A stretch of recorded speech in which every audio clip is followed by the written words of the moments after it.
Assalamu alaikum to the Muslims, which means peace be to you, and hello to the non-Muslims. Welcome to my 5th video about my book, which is about the introduction to my book. Today I'll be reading out the introduction to my book.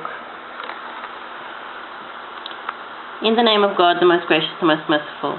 Once upon a time while I was working in Sydney in 2008, a work colleague of mine, Daniel, who was a Christian, asked me to read the Gospel of Matthew in the Bible to find out what Jesus was all about. We had been discussing religion as I was on my personal journey to rediscover true Islam after a major car accident in which I had been involved in, where I came out without a scratch, thanks to God. I told him I already knew what Jesus was all about from the Holy Quran. I also told him that the Bible of today has been changed. He said to me, "Zainab, every Muslim tells me that it has been changed, but it has not been changed." So in the spirit of mutual respect, I went out looking to get my hands on a Bible. Ironically, I found a stall at an Islamic Eid festival where a Christian was selling Bibles. I bought my first Bible, the New International Version. I started reading it, reading through the day, reading night, sometimes all night, and going to work the next morning. This passion for reading the Bible came from my curiosity of wanting to know how and why do Christians believe Jesus is God. I went beyond the Gospel of Matthew and read the entire New Testament over a period of time, and then went on to read the Old Testament. I was shocked to say the least. The Jesus I knew from the Holy Quran and his message was still present in the Bible of today. But how could this be? I thought to myself. I was expecting, I didn't know what to expect because I had never read the Bible in my life.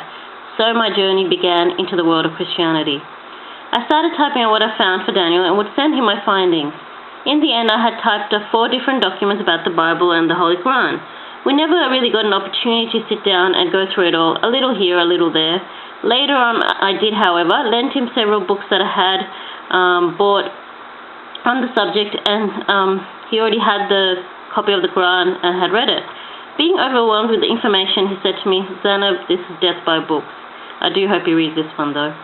After doing extensive and intensive at times research on the Bible and Christianity, talking to many passionate Bible-believing Christians, visiting churches and having detailed dialogues with Christians, I have come to write this book. This is a very personal book for me, which is the final product of a long and emotionally overwhelming journey, one which has confirmed the truth of Islam. This analysis, God willing, will not only be helpful for those searching for the truth, but will also, God willing, provide a useful tool for those seeking to invite others to Islam.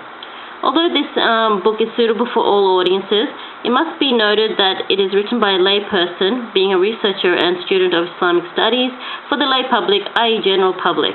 God willing, my intention is to share what I've found in my research and echo Jesus' saying recorded in the Bible, "You will know the truth, and the truth will set you free," with the Holy Quran as the criterion. Thank you for watching.